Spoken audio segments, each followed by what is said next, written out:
एक सज्जन व्यक्ति railway station पर ट्रेन का इंतजार कर रहे थे। तभी उसके पास एक लड़का आकर बोला, साहब बूट पॉलिश कर दूं? सज्जन ने देखा कि लड़के का चेहरा बेहद थका हुआ और पीला था। उसकी आंखों में एक उदासी झलक रही थी, मानो जीवन की कठिनाइयों ने उसे उम्र से पहले ही अधिक बोझ डाल दिया हो। उसके चेहरे की उस दयनीय सूरत को देखकर सज्जन ने अपने जूते उसकी ओर बढ़ा दिए। साथ ही बोले, लो बेटा, पर ठीक से चमकाना। लड़के ने काम तो शुरू कर दिया, लेकिन उसका हाथ तेजी से नहीं चल रहा था। वह काम में ध्यान देने की बजाय जैसे कुछ सोच में डूबा हुआ था। तो सज्जन ने कहा, अरे भाई, कैसे काम कर रहे हो? थोड़ा जल्दी हाथ चलाओ। लड़के ने कोई जवाब नहीं दिया और सिर झुकाए बस काम करता रहा।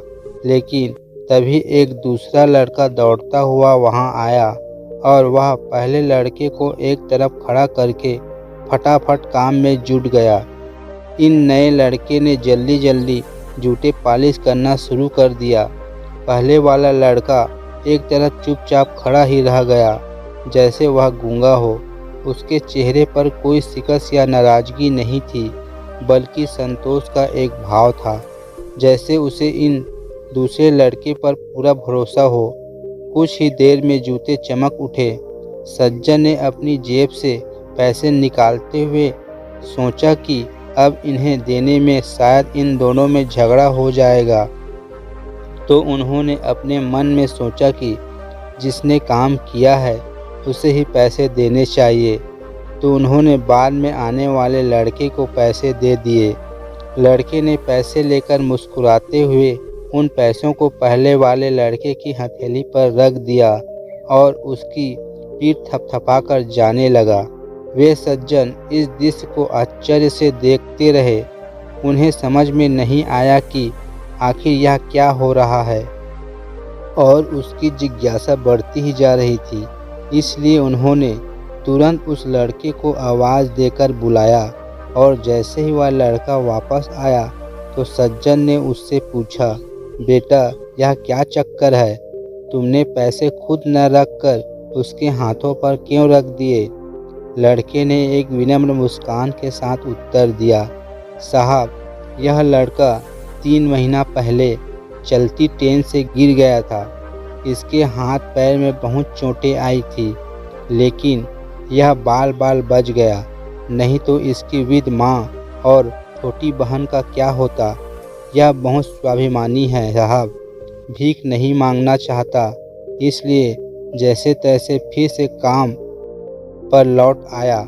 सज्जन को यह सुनकर एक अलग तरह की करुणा महसूस हुई। उनका दिल लड़के की व्यथा सुनकर पिघल गया। वह समझ गया कि यह बच्चा परिस्थितियों से हार मानने वालों में से नहीं है। थोड़ी देर बाद लड़के ने फिर कहा, साहब, यह हम सब जूते पॉलिश करने वाले मिलकर एक समूह में काम करते हैं। क्योंकि हमारा यह साथी अब पहले की तरह तेजी से काम नहीं कर सकता, तो यह हमारी जिम्मेदारी बनती है कि हम उसकी मदद करें। इसलिए हम सबने तय किया है कि हर दिन जो कमाई होगी उसमें से एक जोड़ी जूते पॉलिश करने की आय इन लड़के को दी जाएगी, और जब भी ज़रूरत हो हम इसके काम में भी हाथ बटाएंगे। सज्जन ने लड़के की बातें सुनते ही महसूस किया कि उसके सामने केवल पॉलिश करने वाले साधारण लड़के नहीं थे, बल्कि एकता और करुणा के सच्चे उपदेशक खड़े थे। उनके दिल में इन लड़कों के लिए गहरा सम्मान उमड़ आया। वह सोच में पड़ गया कि कैसे इन समाज में कठिनाइयों का सामना करने वाले लोग भी दूसरों की सहायता के लिए तत्पर रहते हैं, जबकि अक्सर ऐसे लोगों के पास खुद बहुत सीमित साधन होते हैं।